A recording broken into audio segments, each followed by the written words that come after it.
Last week on the podcast, we talked about Amazon KDP versus Barnes & Noble Press. Discussed these two self-publishing platforms. They're definitely viable and some good options for you to consider. But I'm going to keep doing this. We're going to keep pushing this train forward. We're going to compare apples to oranges, if you will. See what some pros and cons are to some of these companies. This week, let's discuss BookBaby and Ingram Spark. One model requires a hefty upfront payment, but you get all profits from that avenue.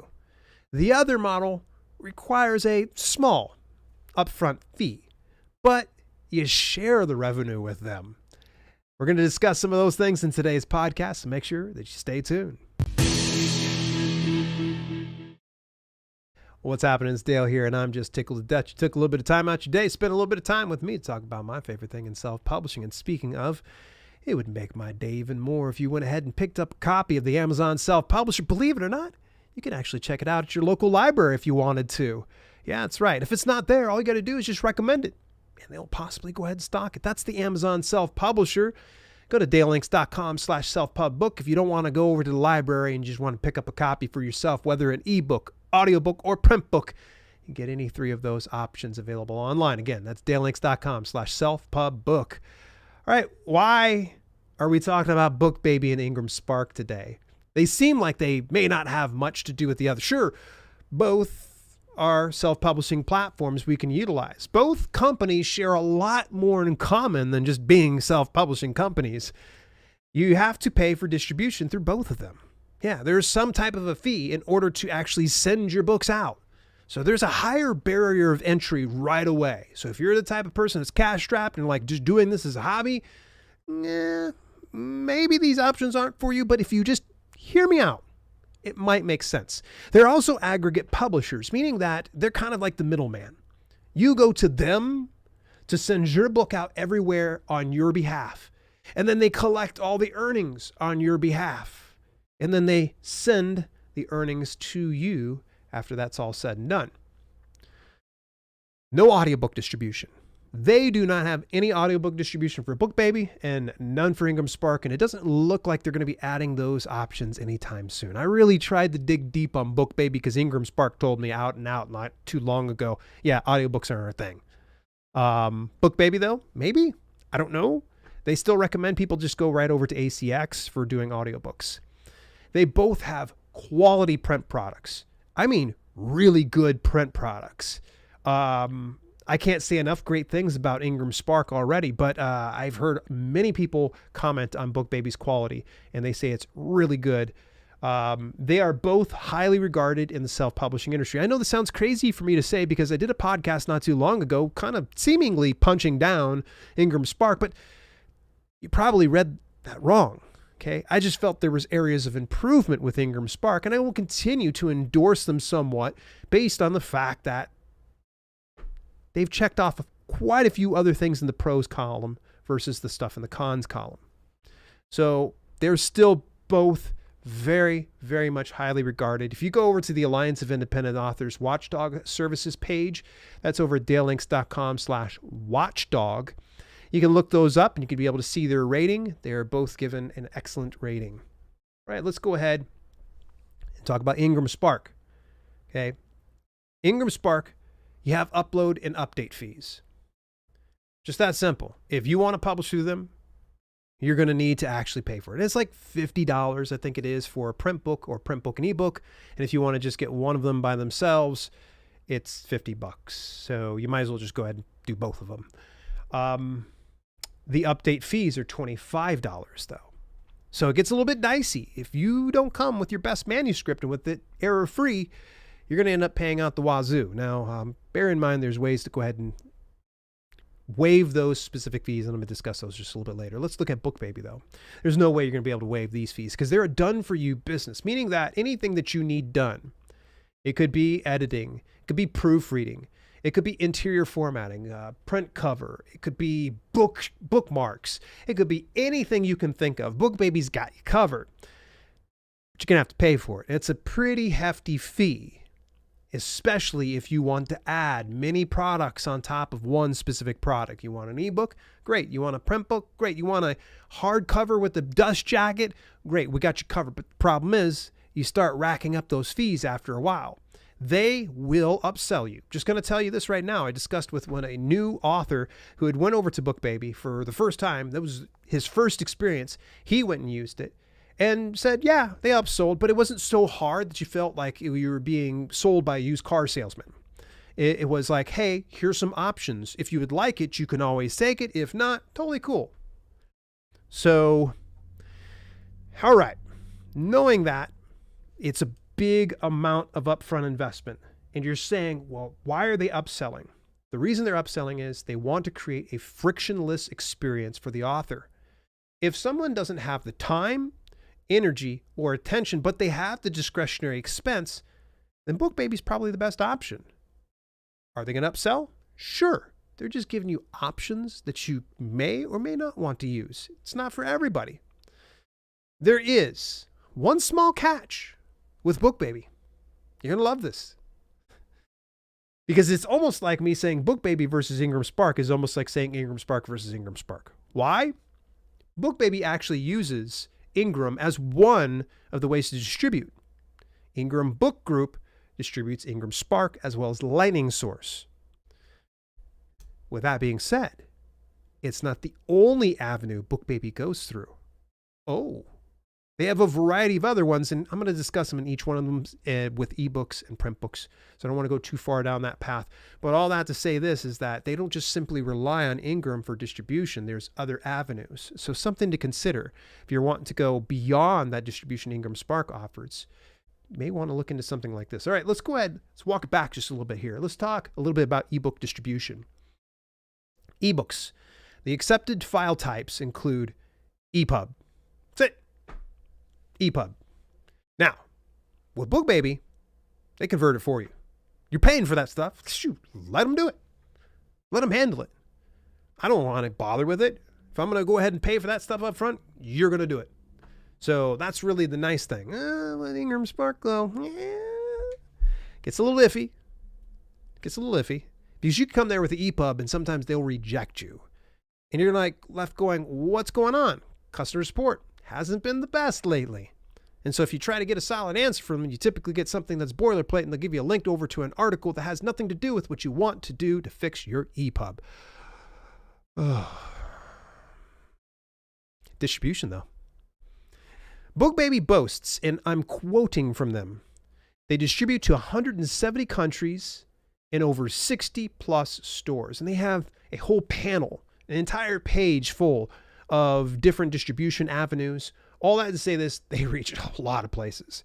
Now, Ingram Spark, though, they work directly with Ingram Book Group, which has reached to 6 regions, 36 different distributors, and they claim to reach over 40,000 plus retailers and libraries. Wow. Now, you press them to get a list. Good luck on that. So there's that. Royalties, though, for ebooks. BookBaby, you get 100% of net profits. How freaking cool is that? I think it's kind of nice. They're distributing it on your behalf. You had to pay to get in, but they're going to say, they said, you know what? Everything else that comes in, your money. We're not taking that money from you. It's yours. Ingram Spark, though, 40% of net profits. Now, bear in mind, this is the part that makes me crack up laughing. They're a middleman. They're taking 60% of the aggregated profits. Okay, so let's say, for instance, you distribute over to Amazon by way of Ingram Spark. Now, we know that if pricing is within a certain region, it's going to be 70% royalty. So let's just say you get 70% for your ebook on Amazon. That money then comes over through, and Ingram Spark's like, oh, we get 60% of that. That's ours. That's ours. Fork up. Here we go. It's ours. What? You look over to other different aggregate publishers out there, like say, Drafted Digital or Smashwords, they're 85%. What happened, Ingram Spark? Who hurt you? Who hurt you? Like, why are you dipping into so much the profits? And by the way, you're going to see a pattern here when it comes to Ingram Spark. Print book distribution. Types of print books that they have. They both have paperback, hardcover, hardcover with dust jacket, just about anything you can imagine. They got glossy and matte finish covers, and they have 3 paper types, each one of them. The one that's a little bit of a differentiator, and it was pretty new over the past few months, is ground wood paper. There has been a huge supply chain shortage when it comes to publishing and distribution. And Ingram Spark saw an opportunity there and said, you know what, why don't we make a different type of paper quality nobody else is using that's still reliable? So that way people can still print their books. Is it a lower quality? Yes. But is it an option that you would like to have versus not having anything at all? Possibly. That's the one thing Ingram Sparks got over BookBaby so far. The trim sizes. For BookBaby, you can get 16 trim sizes. For Ingram Spark, you get 30. What? Yeah, I said that right. 30 different trim sizes. Who needs 30 trim? I like that. I like having options. I like it to where if I want my book a certain way, I can be able to do that. Now, bear in mind that you still have with BookBaby, you have the customize option, I'm sure. But all that to say this, that 30 versus 16. Now, distribution. For BookBaby, we've already discussed the regions. Tons of regions.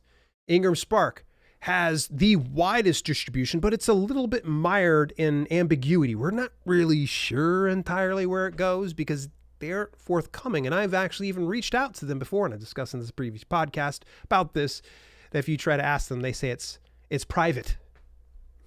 So you're distributing your book privately through Ingram Book Group. Royalties. All right, how are they paying you out? Now, BookBaby, it's 100% of net profits minus print fees. Obviously, they're going to have to pay for the books, so it's not coming out of your pocket. It's just going to come out of the pocket of the customer. So when someone buys something by way of wherever BookBaby's distributing from, they're going to go ahead. That covers the print fees. It comes on over towards your direction. You get the remainder of it. In their words, depending on the retail price of your title and the specs of the book, most titles will generate between 10 and 30% royalties. Sometimes sales will fall outside these royalty targets depending on international currency conversion rates, the manufacturing costs associated with production of your titles, and the fluctuation in retailer distribution charges. BookBaby built its distribution network with the goal of maximizing exposure for your titles while maintaining the best royalty rates possible. Okay, you're probably going, wait a second, you just told me I had 100% minus print fees. And then they said 10 to 30%. Yes, that's right. What they're trying to do is give you kind of a overall overview of like, hey, this is what you're going to expect. Because they're distributing through all these other avenues, they're the middleman in there. But thankfully, they don't take anything from you. But they're still going to cost differently based on the agreement that BookBaby has with the specific print-on-demand distributor. Hopefully that makes sense. Now with Ingram Spark, it's adjustable. It's adjustable based on what you want to set your wholesale discount. Wholesale discount starts at 35% and goes up to 55% or more. So this means that you're going to get 45 to 65% of net profits minus print fees. Now you're probably saying to yourself like, oh, that's pretty freaking cool. That sounds better than BookBaby. Yeah, but you have to also remember these are being printed out elsewhere. So there's other people grabbing up some of your profits. Now, what about the payout? Payouts, it's got a schedule like this. BookBaby, it seemed complicated. I just had to sit here and dig and dig and dig. They pay based on minimum threshold you set, right as soon as you set up your account. Print books, they said it takes usually 3 to 4 months after the sale for you to see that inside your dashboard and get paid. For print books, you're going to get, it's going to be, the payment's going to be posted within the first 2 weeks of the month within inside your dashboard. Ebooks, it's 2 months after the sale, a little closer. And they're going to post within the last 2 weeks of the month. So you get the payments then. Now with Bookshop, which is BookBaby's storefront, you instantly see the payout for shipment that's fulfilled. Ingram Spark, 90 days after the close of the month. That's it. The acceptable payment options when it comes to BookBaby, they take check, PayPal, Payoneer for international accounts they recommend, or direct deposit. Ingram Spark was like, direct deposit, PayPal. Don't like it? Okay, see ya. Now, Payoneer works very much like a bank account for anybody that's international outside the regions.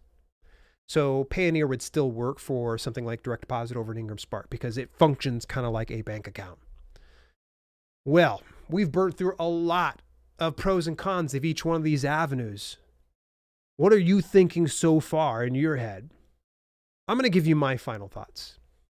BookBaby versus Ingram Spark. BookBaby, okay. If you have the discretionary expense, it makes sense. Let's say you're carrying a full-time job and you got the discretionary expense. You have the money, you have the budget to invest in your self-publishing business, but you don't have the time. Then something like BookBaby definitely makes sense. If you're willing to take a gamble on yourself as well, you're thinking to yourself, you know what? I got a great marketing plan. I've already got a following. This is going to be a done deal. Paying up front makes sense rather than going through an avenue where they're going to be taking a percentage of all your sales in perpetuity forever and ever. That kind of sucks. I like the whole lifetime thing, where I just pay this up front and I get all of the earnings. That way, when I make my earnings back, everything else is going into the black. It's all gravy, baby. While you never see 100% of your profits, you certainly do have a middleman getting in your way with BookBaby, but that's okay. I like it because they're managing all that stuff for me. Ingram Spark, all right, there's a lower barrier of entry. You get pretty good wide distribution, but to be honest with you, BookBaby's got, seems like wider distribution because they're already using Ingram Book Group. You want to mitigate any of those costs? Here's the secret. I've said this many times and I'll say it again. You can waive the Ingram Spark upload fees. Coupons online are hard to find. I've heard people say they pretty much did away with it in 2021. So 2022, I'm sure it's probably going to be even tougher still. But if you're a member of different organizations like the Alliance of Independent Authors or the International Book Publishers Association, they actually will allow to get your fees waived. Any upload and update fees. Now I think Ally, you get 5 coupon codes per month, which is more than enough, like plenty. I don't know what IBPA offers because I have yet to use their membership. They definitely seem like a great organization. So you can always look into them. My final verdict. It's going to seem kind of confusing because I spoke really highly of BookBaby and a couple times didn't speak so nicely of Ingram Spark, but I mean well. Because I got to be honest with you, paying the upfront fee just doesn't feel right to me because I know the processes of actually getting these things done. I have the discretionary expense, so I'd rather actually control that myself. Not to mention the Ingram Spark doesn't cost me anything to distribute through them. Will I get lower royalties? Yes. But it's a little less of the headaches for me. I might explore BookBaby later on down the line. Maybe when I get too busy and I'm like, you know what, I don't have time to sit here and edit this, do the cover art, all these type of things. I think it even have marketing budget put aside for you. Things like that. Maybe somewhere down the line, for sure. Hey, folks, as we start to wrap up today's podcast, I just want to let you know that we're going to be continuing this whole series. It's going to be going on through February, where we're going to be comparing different distribution avenues for self-publishing. And I'm hoping that I can educate you and inform you, and that way you can go out there and make an informed decision on where you'll self-publish next. Next week, we'll be discussing Apple versus Kobo Books. What's the best for authors? To get advanced access to all podcasts, make sure that you join me over on the YouTube podcast channel at dalelinks.com/YouTube podcast. It's 1 week before each of the audio content publishes. So if you happen to be listening to this, guess what? You're already late. Most people saw it over on YouTube. So go on over and join me at dalelinks.com/YouTube podcast. Till later, folks, this has been Self-Publishing with Dale. You take care of yourselves out there. Thank you so much for tuning in.